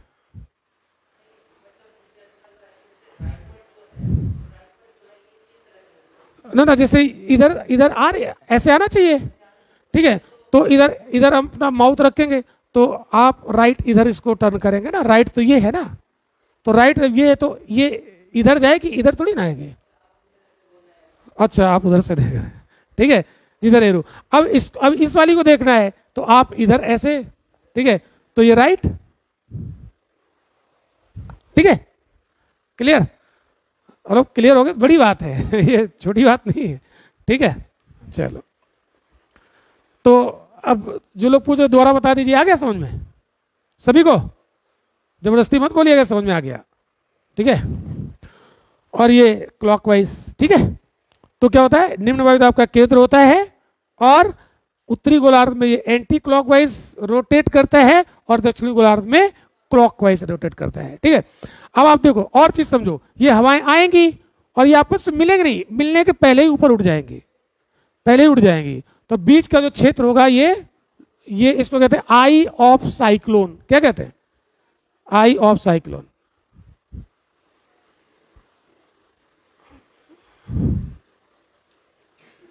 आई ऑफ साइक्लोन, चक्रवात का चक्षु है ना, आई ऑफ साइक्लोन, ठीक है? ये आई ऑफ साइक्लोन विशेषता होती है ट्रॉपिकल साइक्लोन की। किसकी विशेषता होती है? ट्रॉपिकल साइक्लोन की। आई ऑफ साइक्लोन ट्रॉपिकल साइक्लोन में बनता है, ठीक है? क्लियर? तो चक्रवात निम्न वायुदाब के केंद्र होते हैं, इतना आप याद रखो, ठीक? अगर यहाँ हाई प्रेशर होता, अगर यहाँ पे हाई प्रेशर होता तो फिर एंटी साइक्लोन हो जाता। यहाँ हाई होता तो यहाँ लो हो जाता बाहर, तब तो क्या हो जाता है? एंटी साइक्लोनिक कंडीशन हो जाती, ठीक है? यहाँ साइक्लोन आएगा तो हवाएं ऊपर उठेंगी, तो जैसे यहाँ पर चारों तरफ से हवाएं आएंगी घूम घूम के, और ये ऊपर उठेंगी तो क्या करेंगे? ऊपर पानी बरसाएंगी जाकर, ठीक है? और अगर यहाँ हाई प्रेशर होता, मतलब यहाँ हाई प्रेशर, ऊपर से हवाएं उतर रही होती, और उतरती हुई हवाएं पानी कभी नहीं बरसाएंगी, उतरेंगी और ऐसे फिर चली जाएंगी, ठीक है? इधर उधर चली जाएंगी बाहर की तरफ, ठीक है? तो एंटी साइक्लोन में क्या पढ़ोगे आप लोग? एंटी साइक्लोन, यही थोड़ा समझ लो, एंटी साइक्लोन, ठीक? तो देखो एंटी साइक्लोन आप यहीं पर समझ लो फटाफट, ठीक? क्योंकि यूपीएससी थोड़ा सा खतरनाक होता है, वो सब यहां से क्वेश्चन बना देगा। ये तो केंद्र में उच्च वायुदाब, तो हवा इधर से इधर जाएगी, इधर से इधर जाएगी। अब इसकी डायरेक्शन ढूंढो, अगर ये उत्तरी गोलार्ध है तो, ठीक है? तो इधर वाली जाएगी तो कहां जाएगी? इधर। दायां क्या होगा? आ रहा है समझ में? आप एरो इधर लगा, इधर ही अपना माउथ करिए और ये ऐसे, तो ये क्लियर?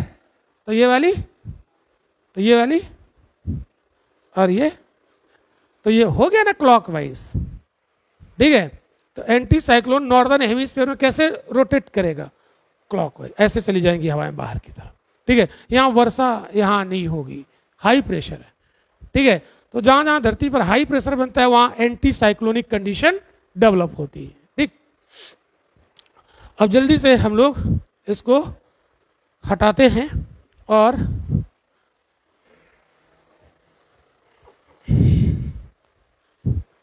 अब देखो जो ट्रॉपिकल साइक्लोन होता है, जो ट्रॉपिकल साइक्लोन, उष्ण कटिबंधीय चक्रवात, ट्रॉपिकल साइक्लोन, कैसा? उष्ण कटिबंधीय। ये कहाँ आता है? ये 8 डिग्री से 23.5 डिग्री अक्षांशों के बीच में दोनों गोलार्धों में आता है। 8 डिग्री से, आप लिख लीजिएगा इसको, इसका ये कहाँ पर आएगा?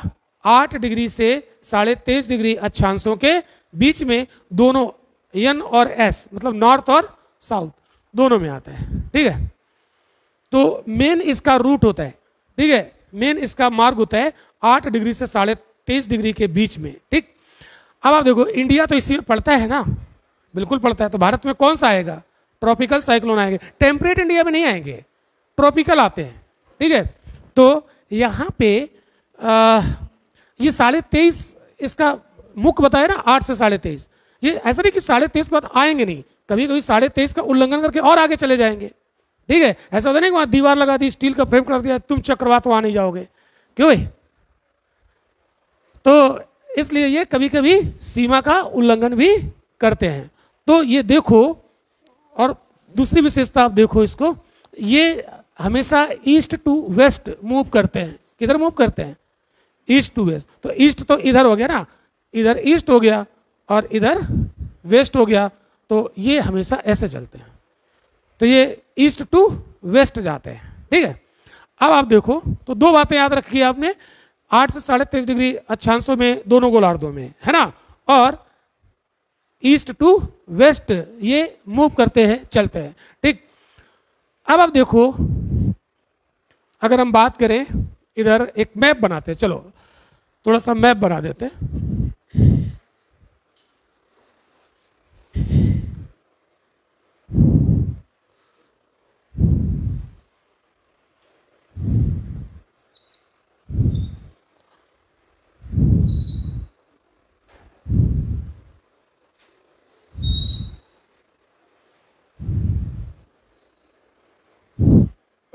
ठीक, अब आप देखो, यहां पर है मेडागास्कर, मेडागास्कर, ठीक है, और ये जाती है, बात नहीं करो प्लीज, ये जाती है इक्वेटर, विषुवत रेखा, ठीक है, ये विषुवत रेखा, और ये यहां से इंडिया में इस जगह से गुजरेगी, इंडिया से बीच में 23.5 डिग्री नॉर्थ, ठीक। तो लोग भूगोल पढ़ने के लिए क्या किया करो, जब जैसे थोड़ा फुर्सत में बैठे, एक पेज लिया और एक पेन लिया, पेंसिल, और धीरे धीरे मैप बनाया करो, तो हाथ सेट हो जाएगा, ऐसे घूमने लगेगा कहाँ कैसे जाना है। जैसे मेरा हाथ घूम जाता है ना, ऐसे आपका भी घूमना शुरू हो जाएगा। और जब तक मैप बनाना नहीं सीखोगे तो मेंस में भी तो काम आएगा ना। मेंस में अगर जिसने ऑप्शनल ज्योग्राफी लिया तो उसको तो बहुत भयंकर आना चाहिए, क्यों भाई? और जिसने नहीं भी लिया ज्योग्राफी, तो कभी इंटरनेशनल रिलेशन का क्वेश्चन आ गया लिखने के लिए, तो आप दिखाओगे ना यहाँ पे ऐसे ये ऐसे, ठीक है। तो मैप ड्रॉ करना आपको जरूर आना चाहिए, थोड़ा थोड़ा, बहुत अच्छा नहीं, लेकिन इतना है कि हाँ ये है, ठीक है। अब देखो, और 23.5 साउथ में भी तो होगा, 23.5 साउथ।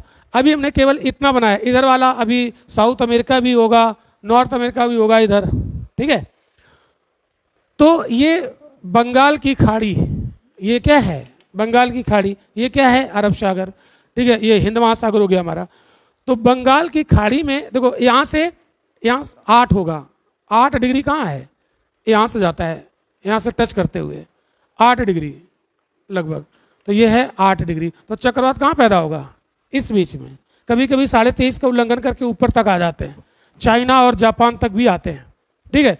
तो जब ये इधर, तो इधर पूरब है, बंगाल की खाड़ी में ये जब डेवलप होगा तो इधर चलेगा।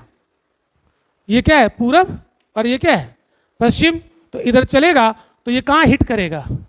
ये पूर्वी तट के जो राज्य है भारत के, जैसे उड़ीसा, पश्चिम बंगाल, उड़ीसा में तो बहुत भयंकर आता है पश्चिम बंगाल, ठीक है। और ये चलते चला आता है, चलते चला आता है, यहाँ घुसता है, और इसका अगर मन हुआ तो थोड़ी देर इसे रुक के डांस अगर कर दिया ना, तो क्या करेगा? ये यहाँ सब तहस नहस कर देगा, है ना, ऐसे घूमते हुए आता है, ठीक है।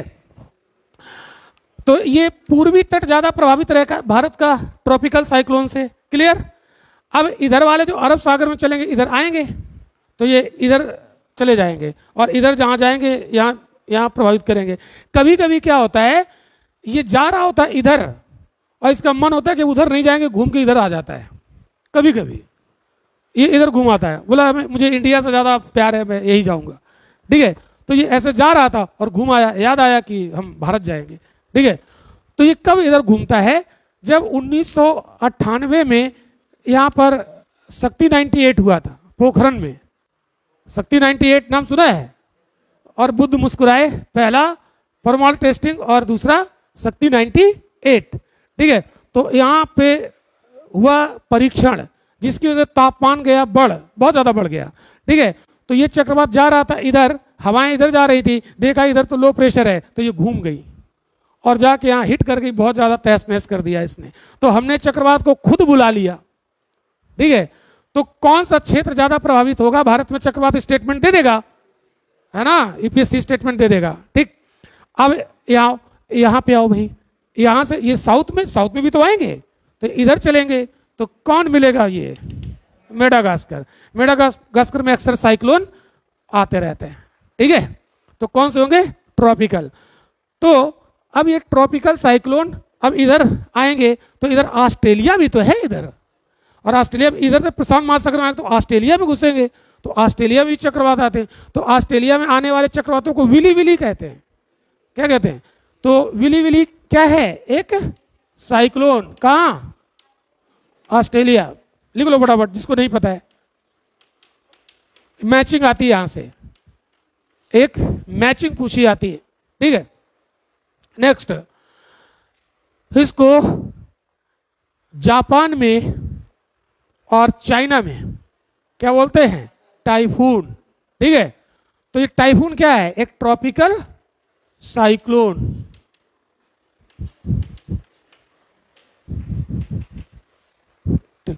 और ये जब इधर आते हैं और कैरेबियन सी में पहुंचते हैं, इधर कैरेबियन सी पड़ेगा।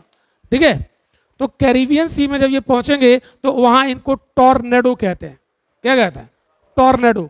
तो टॉर्नेडो कहाँ है? ठीक है, तो टॉर्नेडो है क्या? ये एक चक्रवात। ये कहाँ है? Caribbean sea. कैरेबियन सी जानते हो तुम लोग? बिल्कुल, बहुत अच्छी बात। कैरेबियन सागर में ये साइक्लोन। क्यों 20 से क्यों जा रही हो? 20 से क्यों जा रही हो? लेट हो जाएगा। ठीक, तो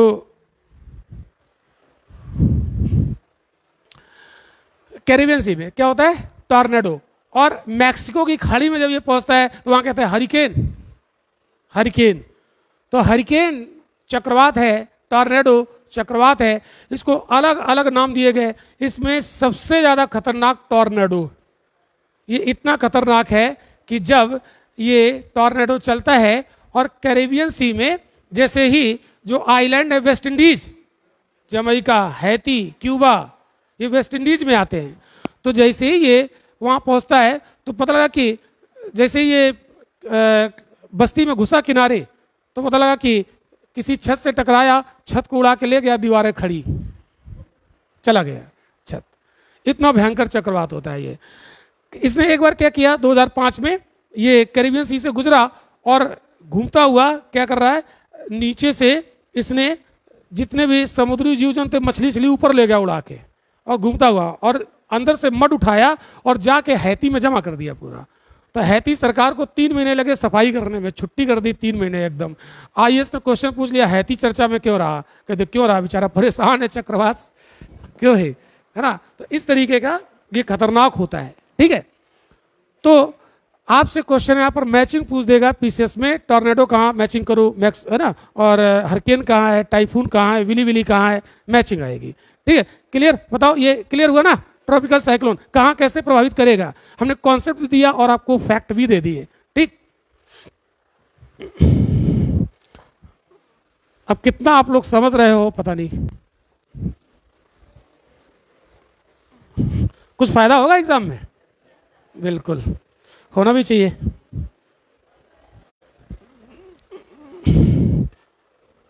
अब जल्दी से थोड़ी सी चर्चा हम लोग कर लेते हैं टेम्परेट साइक्लोन पर। वो कम इंपॉर्टेंट है, ट्रॉपिकल ज्यादा इंपॉर्टेंट था परीक्षा के लिए, प्रीलिम के लिए। तो बात करते हैं हम लोग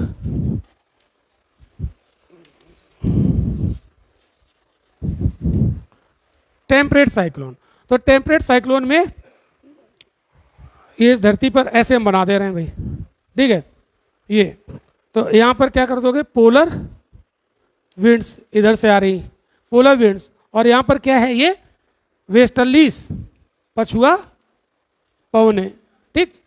ये जब ऐसे एक दूसरे के नज़दीक आएंगी, डिफरेंट नेचर है, इसके बीच में ये एक जो क्षेत्र बनेगा ना, ये जो क्षेत्र बनेगा इसको कहते हैं फ्रंट, वाताग्र। तो बीच में क्या बना, ये दो डिफरेंट नेचर की पवनें आई थी, ये वाताग्र बन गया यहाँ पर, ठीक है, इसको फ्रंट कहते हैं। तो आई ऑफ साइक्लोन कहाँ बनता है, ट्रॉपिकल साइक्लोन में, और फ्रंट कहाँ बनता है, टेम्परेट साइक्लोन में। बीच में ये जो बनाया ना, ये फ्रंट है, इसको वाताग्र कहते हैं, ठीक है। तो वाताग्र किसकी विशेषता है, टेम्परेट साइक्लोन की, और आई ऑफ साइक्लोन किसकी विशेषता है, ट्रॉपिकल साइक्लोन की, ठीक। अब देखो, जब ये, अब इसको थोड़ा सा हम आपको समझाने का प्रयास करते हैं। देखो, दो हवाएं आएंगी, ठीक है, एक दूसरे की तरफ से। तो जब ये हवाएं आएंगी तो जो गर्म हवा है वो ऊपर उठेगी और ठंडी वाली नीचे आएगी, और ठंडी वाली हवा उसको नीचे से उछाल देगी, अब थ्रस्ट मिलेगा, ऊपर जाएगी, और ये ऐसे ऐसे घूमना शुरू करेंगी, ठीक है। और ऊपर ये जो उठेंगी और यही वर्षा कराएंगी, तो ये फ्रंट जो है ना, इसी फ्रंट के सहारे ये ऊपर उठेंगी, तो इसी को कहते हैं फ्रंटल रेनफॉल। क्या बोलते हैं, फ्रंटल रेनफॉल। तो वाताग्री वर्षा, तो क्वेश्चन पूछा गया वाताग्री वर्षा किस प्रकार की वर्षा है। कल हमने आपको बताया था साइक्लोनिक को वाताग्री भी कहते हैं, फ्रंटल तो वाताग्र। तो वाताग्री वर्षा कहाँ होगी, टेम्परेट साइक्लोन में। और टेम्परेट साइक्लोन कहाँ पर आएगा, इसका जो रूट है वो 40 डिग्री से 60 डिग्री अक्षांशों पर इनका प्रमुख मार्ग होता है, और ये पश्चिम से पूरब की ओर चलते हैं। इतनी बातें इसमें लिख लो, ठीक है। टेम्परेट साइक्लोन कहां पर आता है, 40 डिग्री से 60 डिग्री अक्षांशों के बीच में चलते हैं, और ये पश्चिम से पूरब की ओर चलते हैं। और जब पश्चिम से पूरब की ओर चलेंगे तो ये किसी महाद्वीप,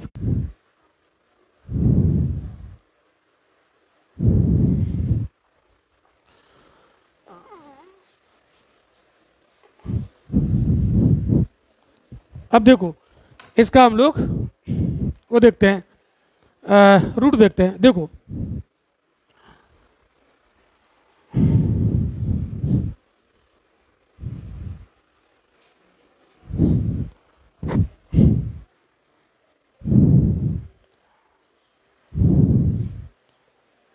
और इधर ऐसे ऐसे ही बना देते हैं, है ना।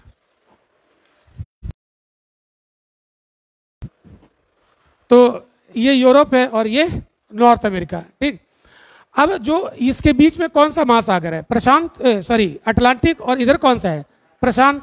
तो अटलांटिक महासागर में अब वो 40 से 60 लगभग ये है 40 से 60 वाला क्षेत्र, ठीक है।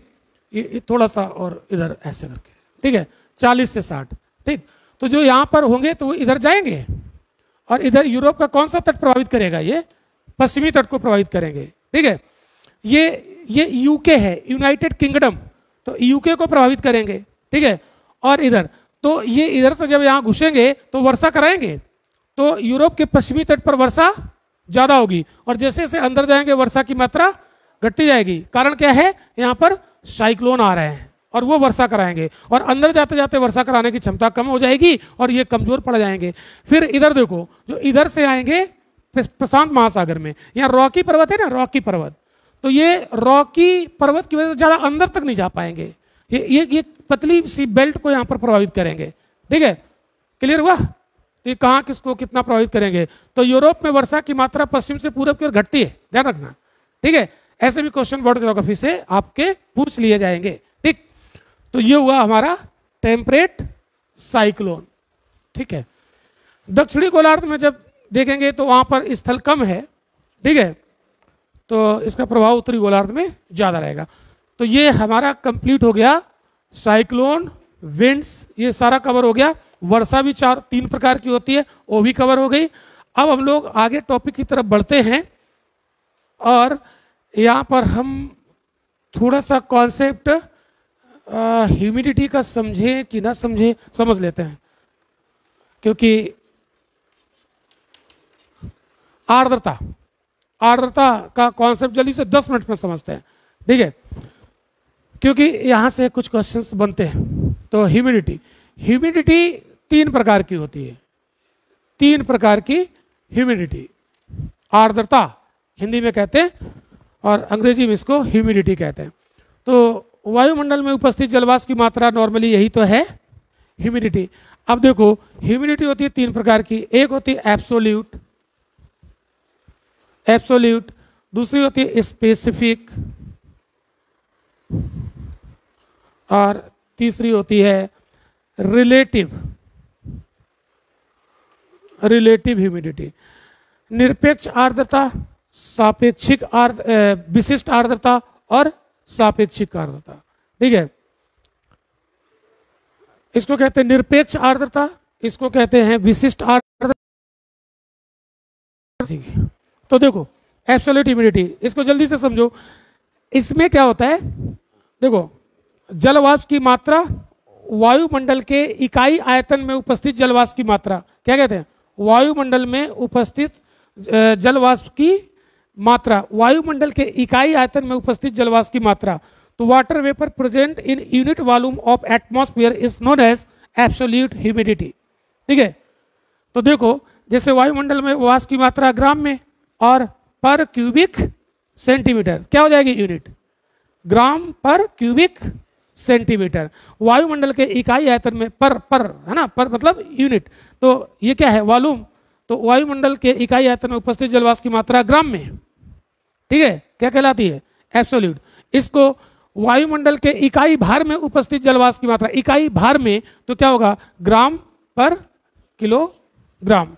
ठीक है, क्लियर।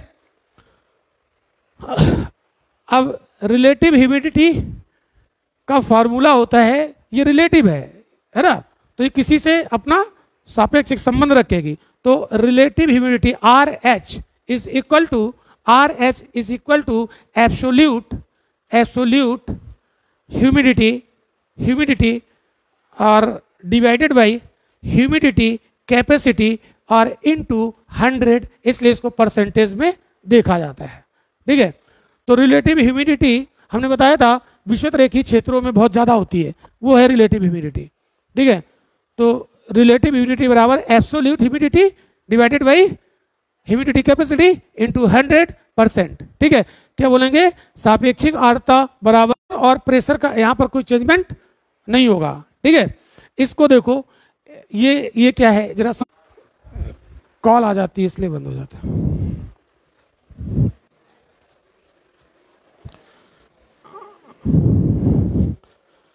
अब देखो आगे इसको कॉन्सेप्ट सुनिए। रिलेटिव ह्यूमिडिटी हमें क्यों जाननी है, देखो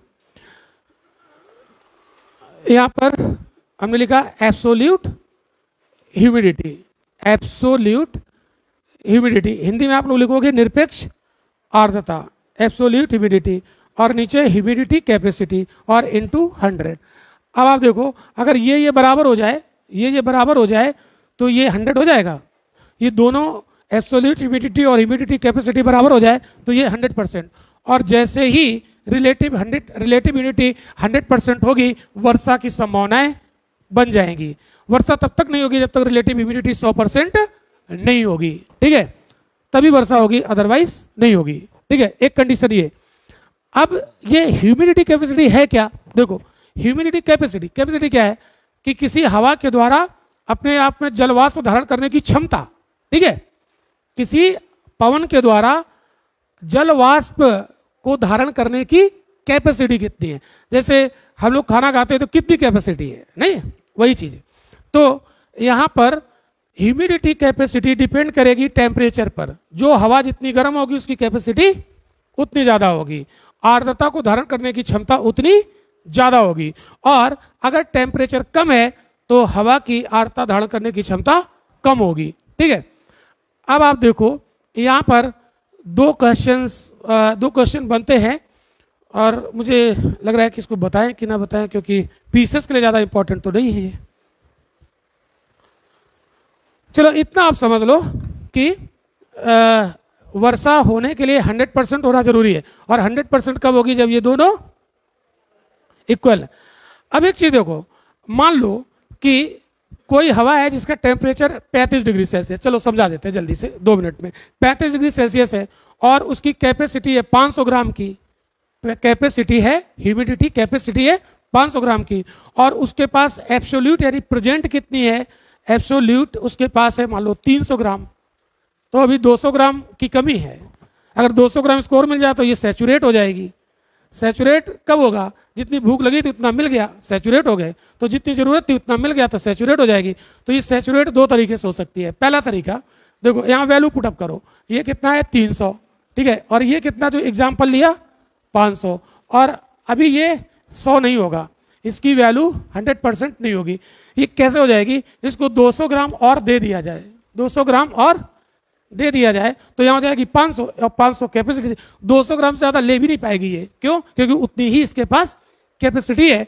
तो ये क्या हो जाएगा? 500 बटे 500 इंटू 100, मतलब 100% हो गया। एक तो तरीका ये, जैसे मान लो कहीं पर हवा है, उसमें नमी कम है, कैपेसिटी ज़्यादा है, तो वहाँ पर कोई वाटर बॉडी उपस्थित है तो उससे वो क्या कर लेगी?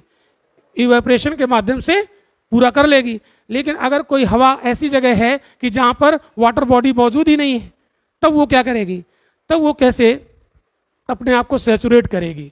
देखो समझो, ये एग्जाम्पल लिखा ना आप लोगों ने, एग्जाम्पल लिख लीजिएगा।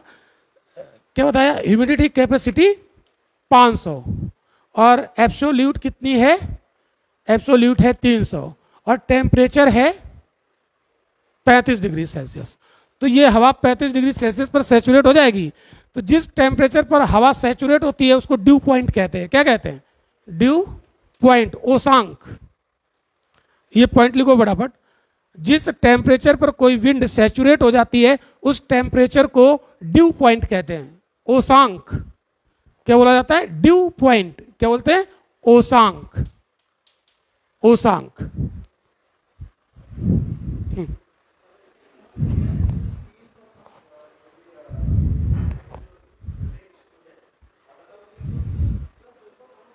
मतलब जैसे 200 उसको मिल जाए कहीं से, कोई वाटर बॉडी हो, एब्जॉर्ब कर ले जी। हाँ वो भी उस पे आ रहे हैं अभी, ठीक है, सेकंड एग्जांपल वही ले रहे हैं।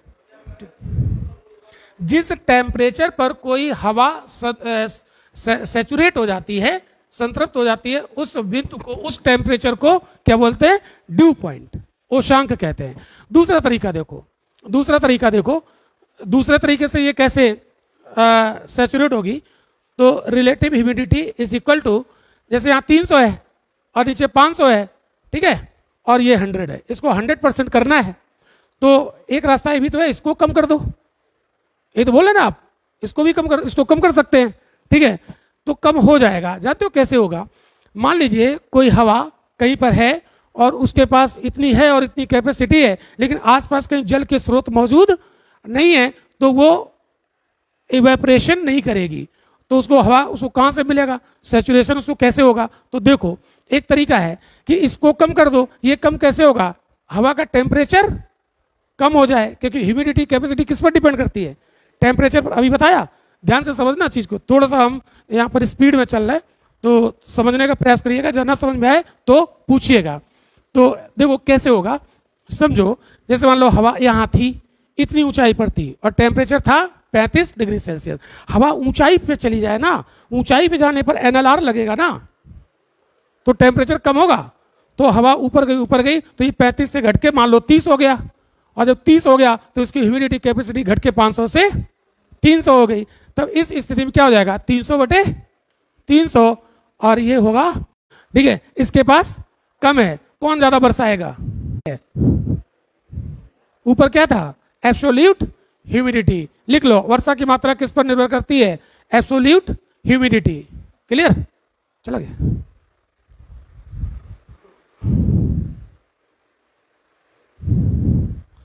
एब्सोल्यूट ह्यूमिडिटी पर निर्भर करती है वर्षा की मात्रा।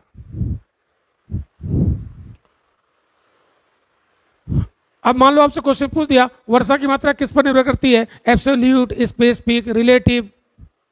तो आंसर लगा दोगे ना? दिख रहा है ना? ठीक।